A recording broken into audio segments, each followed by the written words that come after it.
grenadines and services. Each year losing.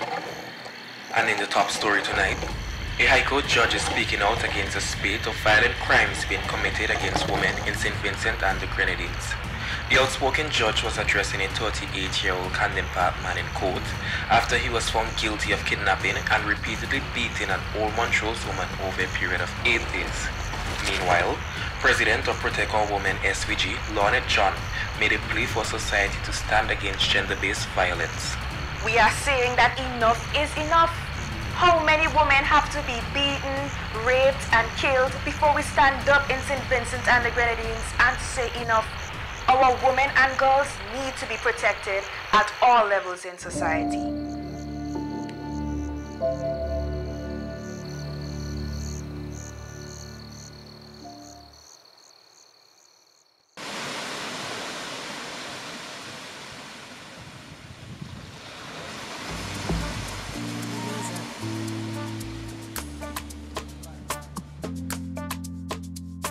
I often wonder how a country as beautiful as St. Vincent and the Grenadines, made up of 32 islands and keys, villages and communities that possess talent and genius in almost every corner, could be the same place where so many bad things happen. Between 2000 and 2011, there were 50 female homicides, with about 20 being the result of domestic disputes. 2007 went down in history as the bloodiest year ever, with 10 femicides being committed.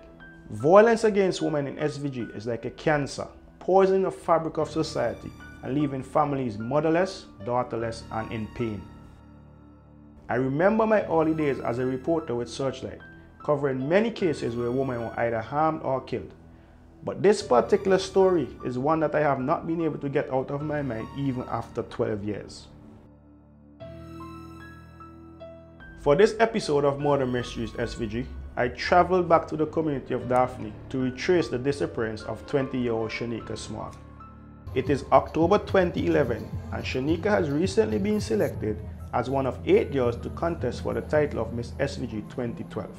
The most prestigious beauty pageant in St. Vincent and the Grenadines.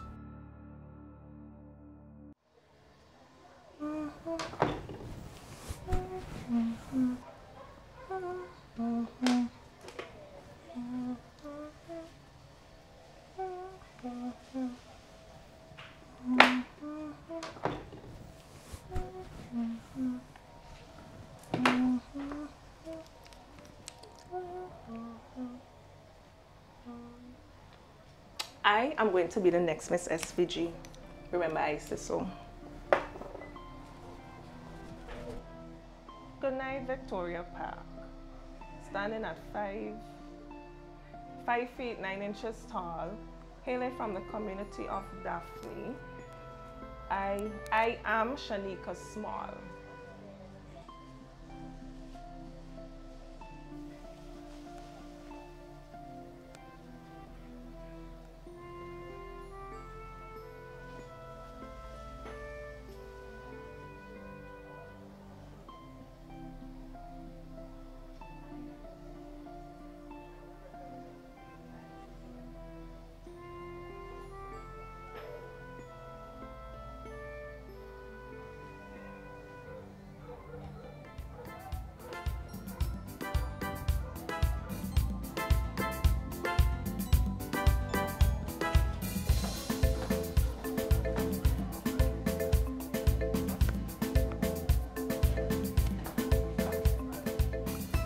Good night, Victoria Park. Standing 5 feet 9 inches tall and hailing from the community of Daphne, I am Shanika Small. Tonight, I bring you excellent.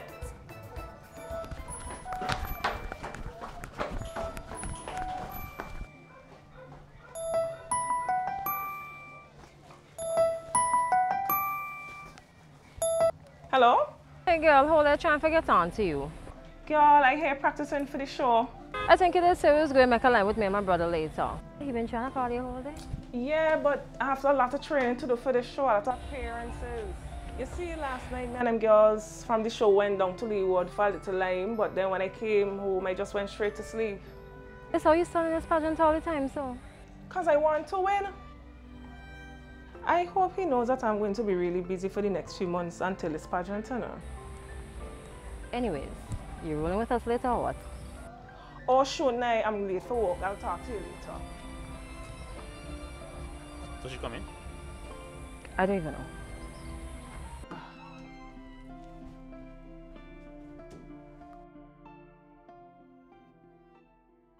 A couple of years ago, Shanika came back to St. Vincent and she enrolled at St. Joseph's Convent, Mariaqua, where I was teaching at the time. And I was fortunate to have her in my English A class. She was one of the bright ones, top student, exemplary in behavior and academic work.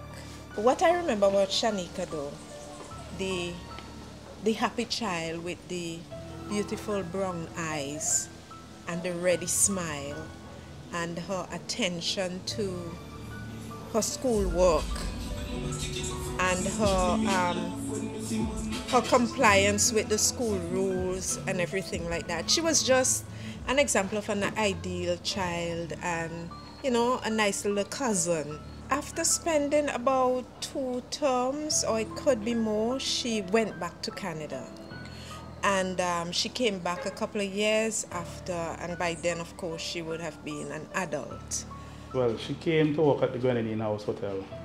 When I was the main man, they providing transportation services for the hotel guests and its employees.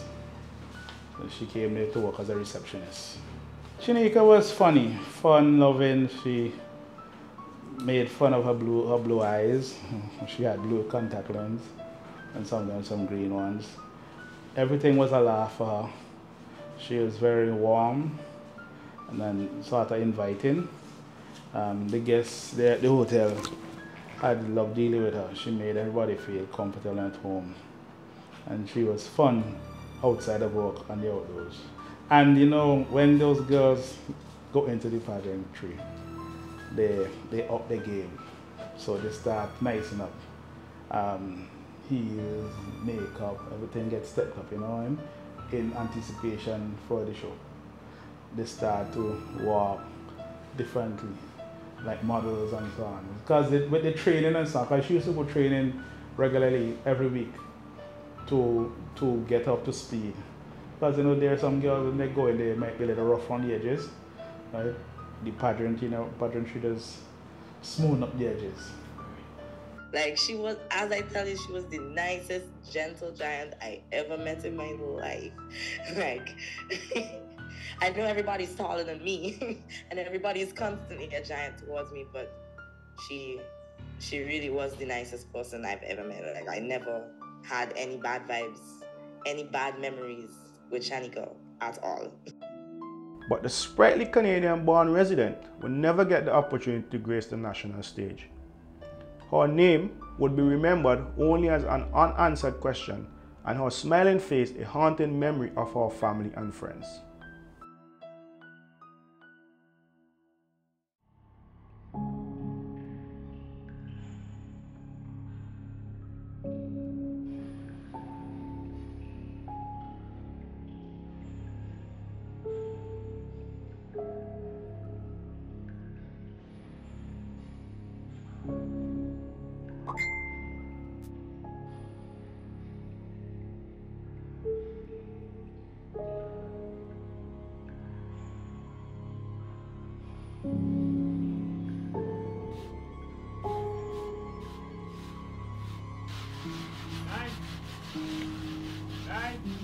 Yeah, the body pipe.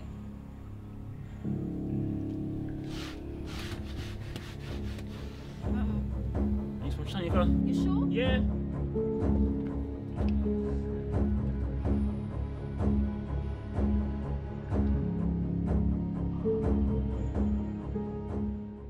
I was in my dorm room in school in Canada, and my other close friend, Katrina Hazel, was spending some time with me, and I think my mom had called her on what, well, we didn't have WhatsApp at the time, so I think she called her direct and told her to let me know. But because we were together in the same room, I just guess my mom didn't want to just break the news with me by myself or for me to be alone. So she called my friend to find out if I was alone or if I was with people. And then I spoke to my mom on the phone and she told me that Shanika had disappeared. When the news of Shanika's disappearance reached the newsroom, I immediately began to think, where could this young lady be? It did not take long before the entire country knew of Small's disappearance. At that time, broadcast messages were popular and most everyone had a BlackBerry smartphone. On Friday, October 28th, Shanika was on the front page of every weekend newspaper in the country. But on the day before, as I prepared the story, I was hoping that Shanika would turn up safe and unhurt. It had now been exactly 1 week since the 9/11 text was sent from her phone to Orandi, whom she was rumored to be in a relationship with. His sister and Shanika's best friend, Naisha Hola, was at the forefront of a massive search that combed almost every inch of the Fenton community.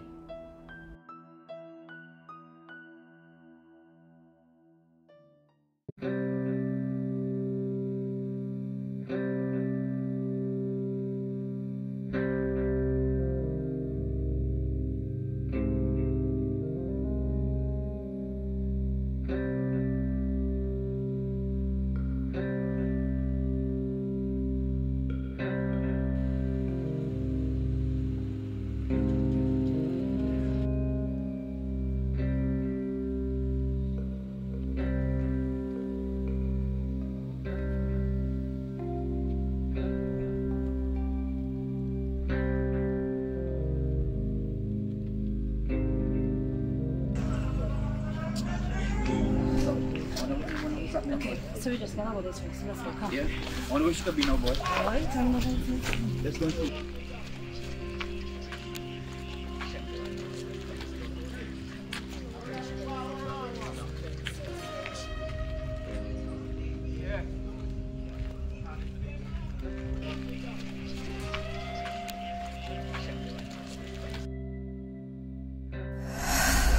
So, first of all, I knocked out. Alright, so look for this friend. So we're gonna go to the apartment first and then we're gonna try to cover as much ground as possible. Okay? I'm wondering if there's no rapists in this area. Because this area is not a quiet area, you know. I don't know. Yeah.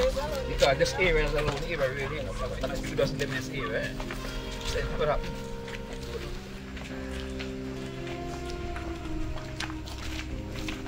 Okay, so now we start.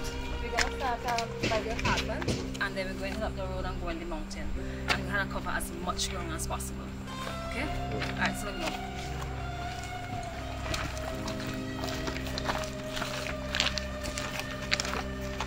Whoa.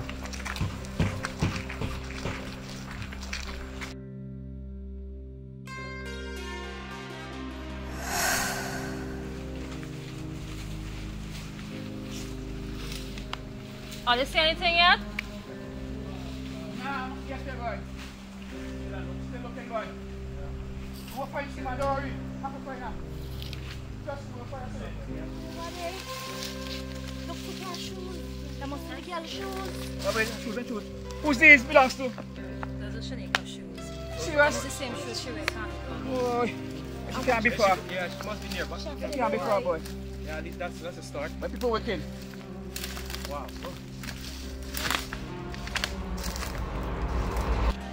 You do cry, girl. Yeah, I can't do anything. Like, she only French behind. It's true, but we find the shoe. I believe we find she, girl. Yeah, but it's hard for her friend gone and she there. Sorry. Don't cry, it's okay. We will find she. Yeah, she said she friend and the other day she died the last so she ain't she got some.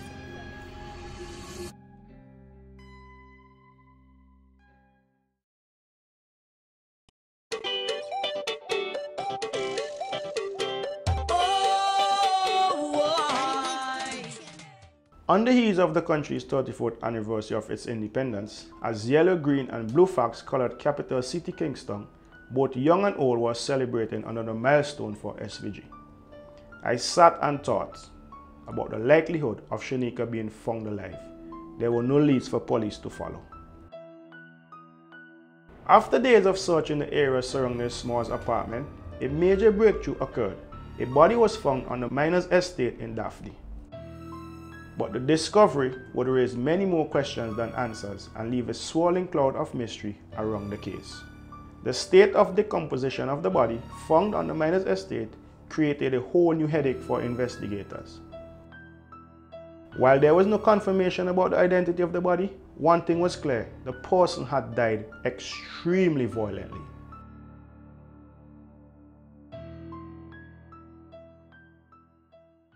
An autopsy conducted on the remains found spoke of blunt force trauma, the head being detached from the body, teeth missing, 2 areas of the skull being fractured. What? You have any thoughts on that? I have to be an angry person do that to somebody. Are you going to hit them? Take out their teeth? All these different things. Decapitate their head. It takes a lot of anger to decapitate somebody. It takes a lot of pent-up aggression to be that cruel to somebody. I don't even know what to say to that. The question me and everyone else wanted answered: was this Shanika's body, or was it someone else? Probably another femicide statistic. Shanika's mother, Cheryl Small, was called in by police to try to identify the body, but could not say for sure it was her daughter. However, she confirmed that the shirt and pants matched clothing she had bought for her daughter. They found the body basically on some lands in the Belair area, and it was said that it was Shanika. The mother had identified some articles of clothing that she bought for her. But the DNA evidence was, as you said, inconclusive. So you have no doubt whatsoever that it was actually Shanika that they found. I don't have no doubt. I mean, clearly, a relationship between any mother and their child, right, is somewhat, it's unexplainable. It's, you would hear, for instance, you would have 100 children, and they say mommy, they all say mommy, and the mother know which one is the mommy, right? So children know the parents know the children. So if my mother would have bought stuff for me, she knows exactly my size, she knows my liking, right? So she wouldn't know what she buy. Mothers don't forget to know. Mothers are special individuals, right? They don't forget. They know every child. And it's like Jesus said that he's the shepherd and they're the sheep, and you know them all. I played the evidence and different scenarios over and over in my head. If the body found was that of Small, the critical question is, who would want her dead? Close friend, a lover, or a stranger that watched her from afar?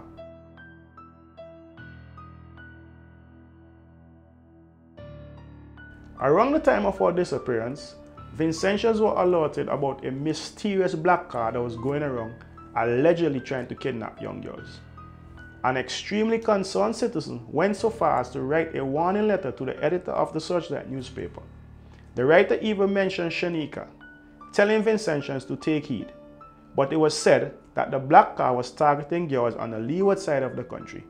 Did this alleged kidnapper find a victim in the interior communities instead? I have even asked myself if this was a genuine letter of concern or an attempt by the real killer to lead police down a dead end.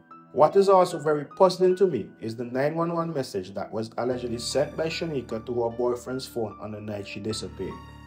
I keep wondering, what danger did she find herself in that made her send this message asking for help? Or was it really her that sent this message? What also helps me to remember it life is that around that time there was talk nationwide that there was a black vehicle that was passing around and kidnapping people. I don't know if you were here and if you remember that. Yes, I remember that, yes. Yeah?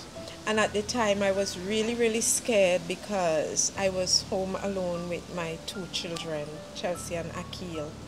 So the thought of a black vehicle passing and picking up children was, you know, scary because that was still fresh in people's minds.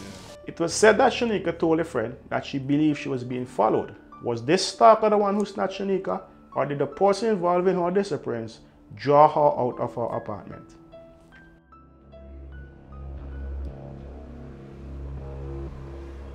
On Friday, October 21st, the day Shanika is believed to have disappeared, it is said that she was seen in the area of the Roman Catholic Church walking with a gentleman.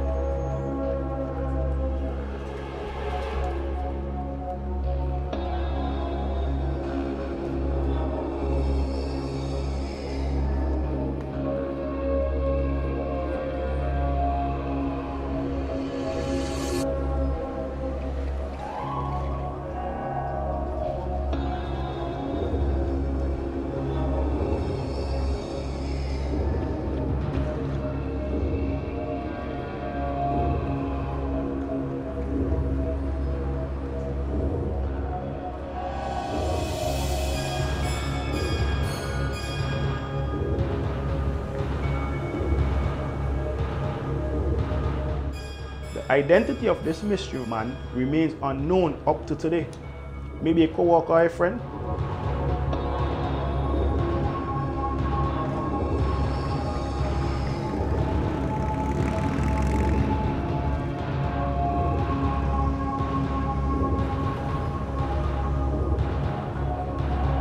She was seen later that day in Heritage Square with the same man.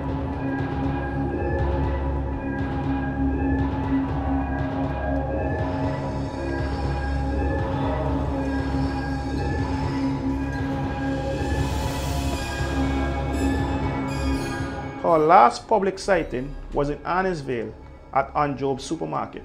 It was from here that she reportedly sent a message to a friend saying that she was waiting on someone to bring her house keys, which she had forgotten at work.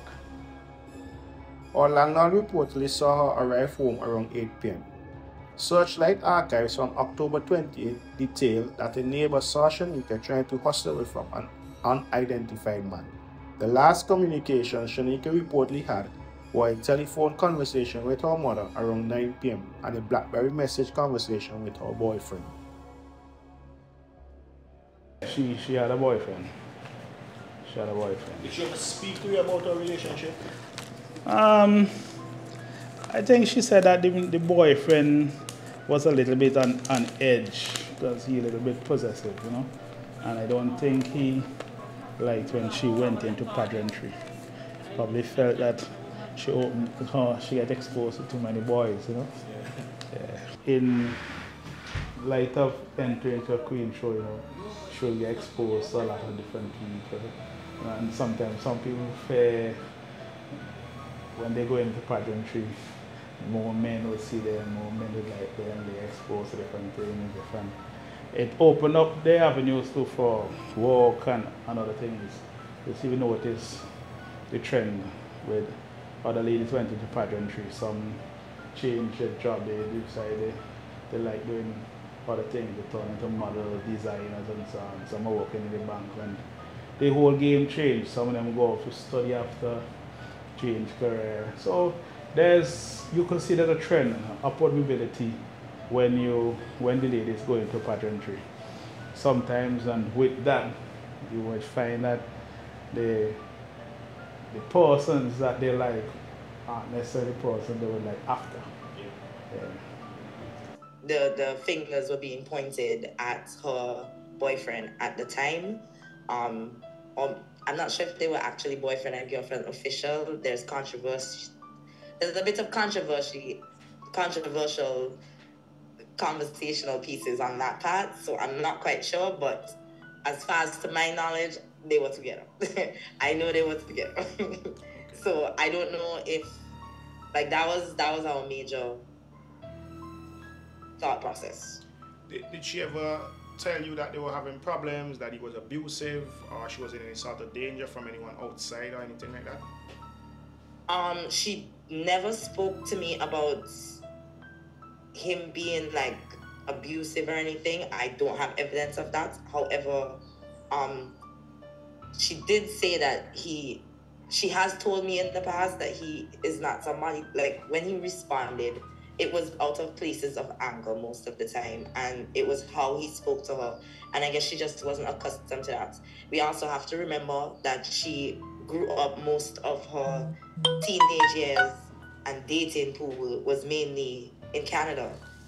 It's a bit different in Canada compared to how it is when you're dating a Caribbean person and when they talk to you and certain expressions that are made. So what she might think as aggressive or out of the way or something that's just not something that someone should be telling somebody else, it's something that's commonly the norm in Caribbean society. I'm not saying it's correct, I'm not saying it's right, but we have to understand the differences as well. What was the talk at the time when she disappeared?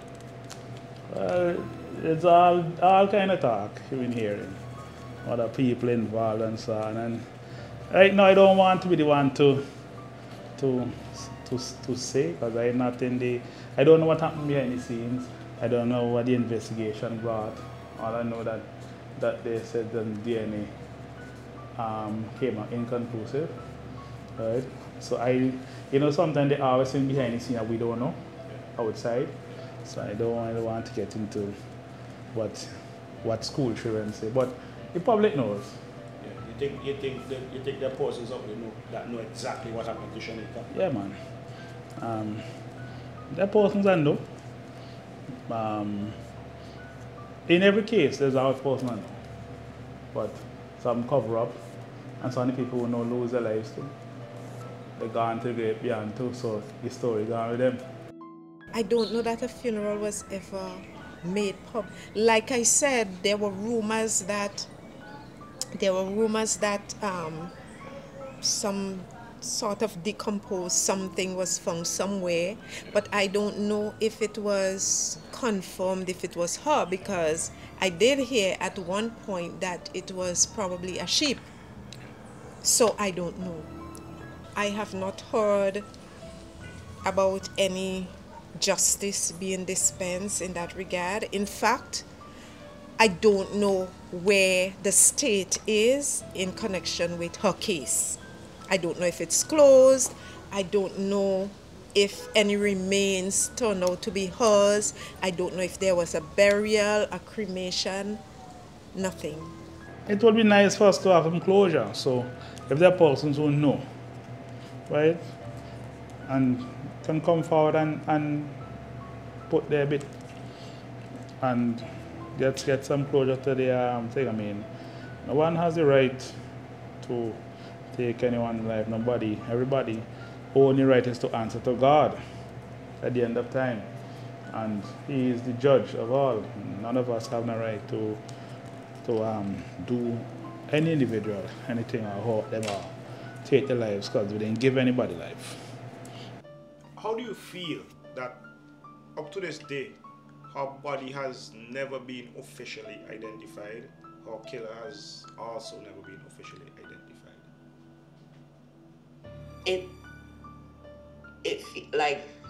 It's a weird feeling, because I feel like justice hasn't been served in a sense, because you literally are in limbo. We don't know what happened to her, and that's all that anyone really wants to know. Anybody that cares about her, that's all we all want to know. What happened to her? That's it. We just want to know what happened. Whether it is that she actually is somewhere out there and we don't know. We just want to know what happened to her. Someone disappeared. A whole person disappeared. You're trying to tell me their life means nothing? We just stop looking for them? We just stop trying to find and solve their murder? It's upsetting. If anybody at all has any information about the disappearance or the unsolved mystery of what happened to Shanika Small, I would like you to come forward. If your conscience biting you, if something telling you to say something now, I think you should come forward. Don't you think that she needs a chance to fully rest? You don't think that she needs a chance to be at peace, her soul at least, if she is departed? Because all of this is unknown. All of this is a mystery. And all of this is what we want to figure out and find out. Last October, 9 young ladies completed the Miss SVG pageant, the same path Shanika began walking 12 years ago and never got to complete. Apart from that, those closest to Shanika still have not received closure, especially since the DNA evidence was inconclusive. When we look at all the persons who were closest to Shanika, the one who was said to be her partner has since died of natural causes. Has he taken answers vital to this case to the grave? Or is Shanika's killer out there somewhere, still hunting and killing? Persons who are entertaining the idea that this disappearance may be a hoax would have to ask themselves why a young, beautiful girl with dreams of being a beauty queen would want to be considered dead and put her family in so much distress. Should we consider that this cold case cannot be solved, or is there some other clue that we have missed? And is there someone who knows the truth? It seems we may never know. Her future, she was only 20 years old, young and ambitious, heading towards a goal. And it's so sad, she had to lose her soul. It's so sad, it's so sad. Shanika, I know you in heaven looking down. I just hope that you hear this sound. It's so sad that you had to leave. In Jesus' name, may you rest in peace. Rest in peace till we meet again. One day we gotta meet again. If you miss somebody, whether family or friend, one day we gotta meet again. Shanika, rest in peace till we meet again. One day we gotta meet again. If you miss somebody, whether family or friend, one day we gotta meet again. Life is unfair, I swear. The way they cheat people like they don't care. She had no reason to die, she should have been here. Getting ready to see 2012, yeah. I think some of y'all guys going crazy. If y'all kill the ladies, who gonna make the babies? That's nowhere for you to cheat a lady. By raping and killing them, you gotta be crazy. Picture your sister and your mom in Shanika's position. Somebody kidnapped them and they go missing. I know you wouldn't like that, right? So tell me why you had to take Shanika's life. Shanika, know you in heaven looking down. I just hope that you get to hear the sound. It's so sad that you had to leave. In Jesus' name, may you rest in peace. Rest in peace till we meet again. One day we gotta meet again. If you miss somebody, whether family or friend, one day we gotta meet again. Shanika, rest in peace till we meet again. One day we gotta meet again. If you miss somebody, whether family or friend, one day we gotta meet again. This song is for anybody that have missed somebody, a friend or family, whatever the case may be. I pray that they